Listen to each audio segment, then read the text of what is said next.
Break the ice.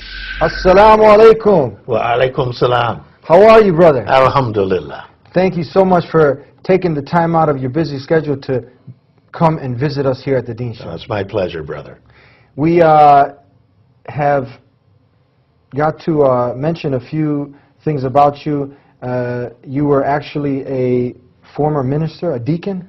Ordained deacon in the United Methodist Church. And you have a master's degree in divinity from Harvard University. From Harvard Divinity School, correct. Wow. This is, and the list goes on. You were a preacher starting at a young age. You worked as a youth minister, ordained minister, and the list goes on. We have some books also here that you have authored. Yes. We're going to mention a few of the books here. You have the Abraham, the Friend of God, which is this book here. Well, it's actually the Abrahamic Faiths. The Abrahamic Faiths. You have Easy to Understand Islam. It's another book here. We have Muslims in America, the history. Yeah. And you have Letters to My Elders in Islam. Yes. You have Understanding Islam. Now you've written a lot of books on Islam, and the Crescent and the Cross. Yeah, the Cross and the Crescent. Yes. You like to write, huh?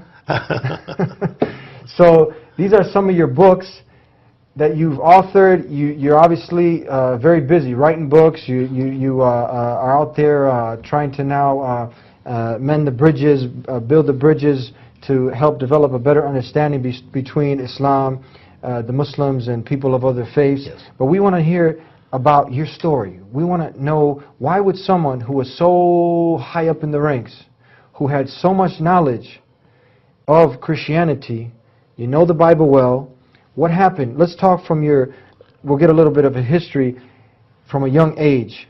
Talk to us. Tell us how you got involved in Christianity and your parents and etc. Sure. Actually, there's probably 4 parts to the story. Yes. And the first part would be sort of my journey into the Christian ministry. Yeah.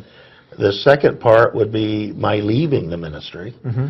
Third part would be my years as what I called an atypical Christian. Yeah. And then finally, the fourth part, my journey into Islam. Mm-hmm. But you ask about the first part, which is my sort of journey into the Christian ministry. Yeah. I grew up in a small rural community in Kansas where the church was the center of community life. It was a small town of about 500 people. We had 3 churches. Every summer there were ice cream socials at the churches, chicken pot pie dinners, mm-hmm. corn roasts, etc. Mm-hmm. And the churches really were the center of community life. And that was true for my family as well. Mm-hmm. We attended the local Methodist church, and throughout my childhood, I was very actively involved in collecting my perfect attendance pins from Sunday school, mm-hmm. my awards for memorizing biblical verses, etc.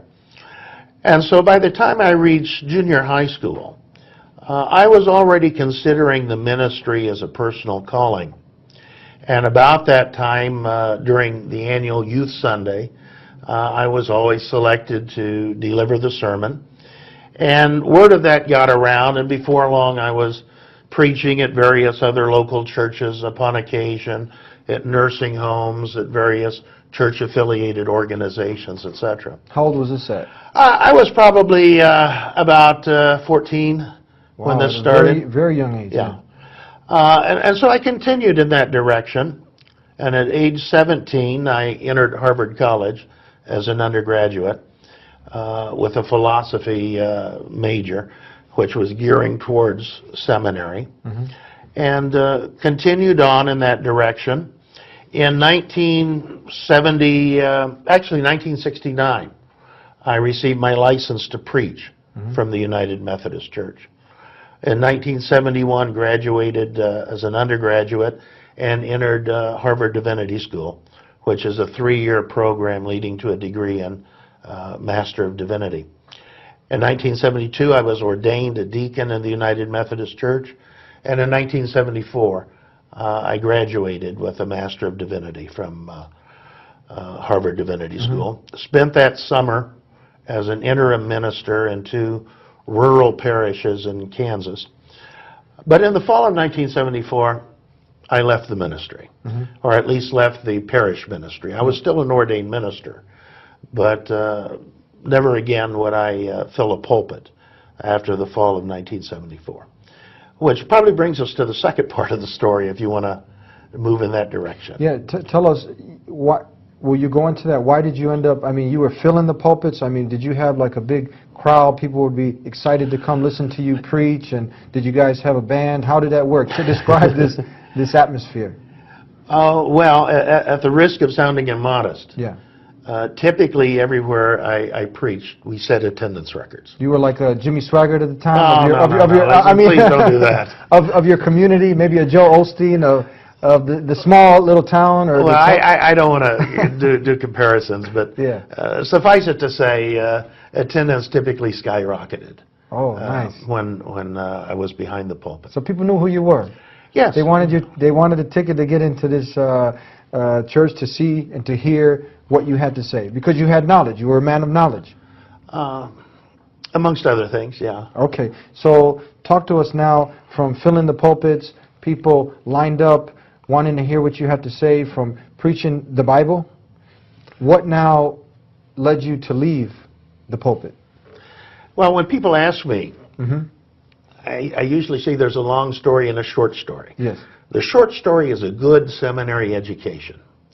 The long story takes a little longer. But